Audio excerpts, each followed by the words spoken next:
Hey guys, Brian here. I wanted to do a real quick talk about stimulus and kind of what we decided to do with it to kind of meet some of my goals for this year and stuff. So now I would love to come on here, and I would have loved to have a bunch of silver and gold, piled up here, showing what I got for my stimulus. But we decided to go a different direction. And so I just kind of want to talk about it. And obviously, it depends on everyone's situation is different on, your bills and where you need to put your money. You could do a variety of things, but I had decided over the last couple of years, really, I've been trying to get some things paid down. So I am excited to say that with between the tax return and the stimulus money, we were able to pay off my wife's car. Okay, and that's basically $300 a month that we're going to be saving moving forward, and all the interest and stuff associated with it. So and it was something to where it wasn't a small payment, but I mean, as far as the overall payoff, it was, because we got a family of five, so our stimulus was $7,000, and then we still owe more than that, so it was over $9,000 total. But between the tax return that we got recently plus the stimulus, I'm glad to say we were able to pay it off, and even trying to convince my wife to go ahead and pull the trigger. At first, it was kind of unsettling, I guess, and I get it. On one level, I get it. It's a lot of money to be,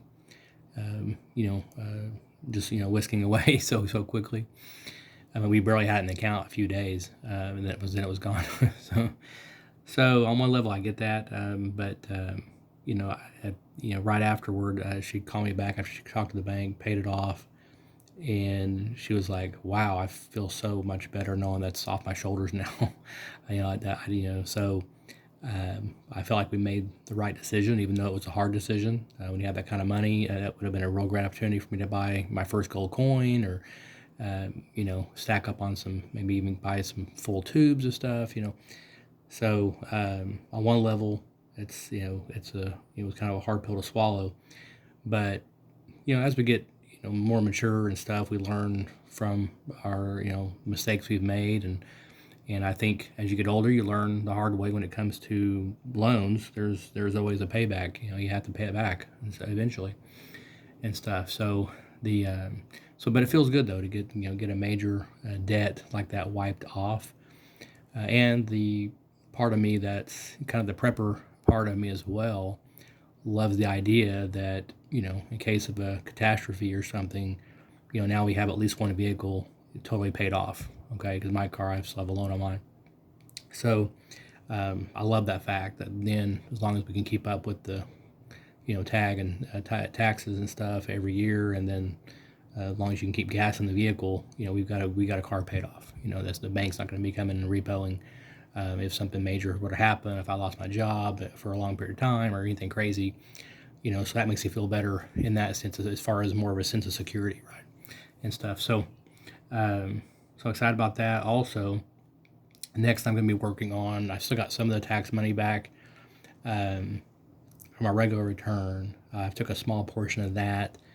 I'm going to be paying off one of my 401k loans at work, and then I'm hoping to have the second one paid off by April, May, depending on how our bonuses are coming up in April, so at work and stuff. So but so if I can get my loans paid off at work within, let's just say by May of this year, both of those, that'll save me $240 a month, plus the $300 a month for my wife's car payment.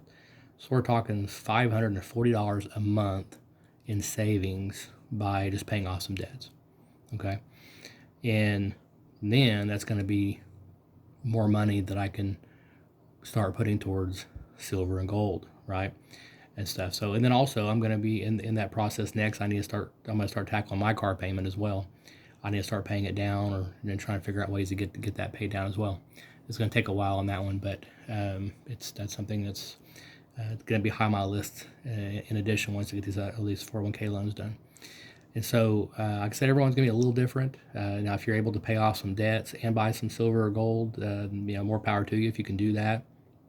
I think that's great too, to kind of do a little bit of everything. And then also there's things out there as far as, prepping. If there's things you don't have yet, that you need to have access to, water, food. I think are always good to get some things like that. A generator is a big item that would be high on my list if I had a house. Right now we don't, but eventually, once we get kind of caught up, eventually I want to be looking. I'm already kind of started looking just a little bit to see houses with acreage. It'd be nice to have at least 2 acres or more, but prices are pretty high right now on real estate and stuff. So, it's something I'm praying about and just looking into eventually, to where we can actually be more self-sustaining at some point as well and stuff. So, and if you haven't seen my previous video on stacking and prepping, how, silver and all that, silver and gold is just one aspect to me. In my opinion, it's just one aspect of the overall prepping mindset that I think we all need to have going forward in order to, continually, the goal to me is just continually to become more self-sufficient, more self-reliant. Okay.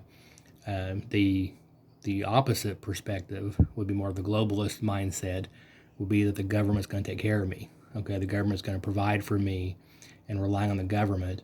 And how often has that worked throughout history? Probably, I think zero. Yeah, zero. That's right. So it's not. It shouldn't be something that's even debatable, in my opinion, if we look at history and learn from it. Every civilization has collapsed eventually. Every fiat currency has collapsed, and it will collapse eventually. So again, it's just a matter of when, not if.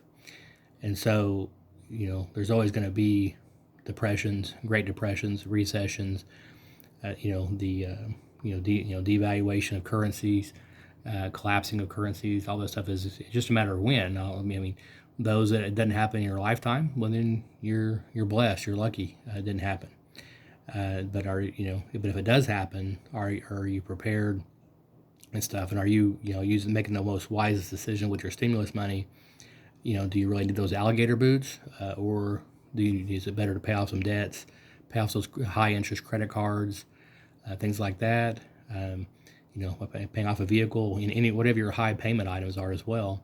High interest, high payment, all those kind of things are really good to look at to try to get paid down and stuff. And then, of course, if you can get into precious metals and get what you can when you can, because right now also it's the things are getting harder to find as well in the market. So, but with that, I have to take a little step back on some of the stacking silver and gold right now, but with the hopes of in the next few months to being able to ramp up, hopefully really quickly once I hit my other goals. So I did another video on my goals, and I talk about some of this, but I didn't really include my wife's car because I wasn't sure if it was going to happen this year. But again, I'm excited to announce that we got it done. It's paid off. We're done with that. And she paid a credit card off too. I forgot about that. So she paid off one of her credit cards with the tax money as well. And so, yeah, so I think that was maybe $40-50 a month. I think that she was paying. So, so we'll be approaching probably, $580 a month or more just in payments.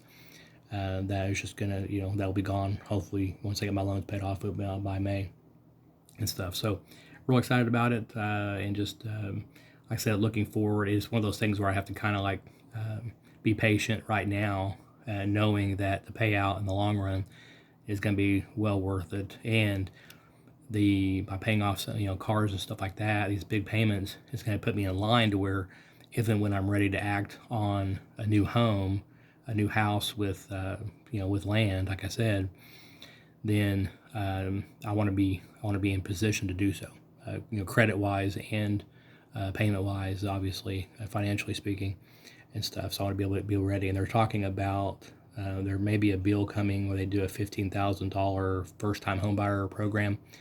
I don't think it's passed the Senate yet, but they're talking. It might be maybe third or fourth quarter, potentially, before it goes through. And of course, that dollar amount might change. But it is something that I'm kind of eyeing just in case. And so I'm just kind of starting to look and see what's out there. And real estate's kind of scarce right now, to be honest. Especially when you start looking at land, houses with acreage. on it, prices are high and there's not a lot of inventory and stuff in it. So, but again, it doesn't hurt to look and start kind of getting a plan together. In the meantime, getting debts paid down as much as possible and stuff. So, but, hang in there, guys, and also in the comments, let me know how you're planning on spending your stimulus, or maybe you already have spent it. What did you get some silver or gold? Did you pay off debts, or what was you doing? Maybe a variety of things. Please let it know. Make sure to like and subscribe if you haven't already. And feel free to share this with other friends and family members. Maybe it'll help them kind of think about how to spend their stimulus if they haven't already. Okay? Keep on stacking, guys.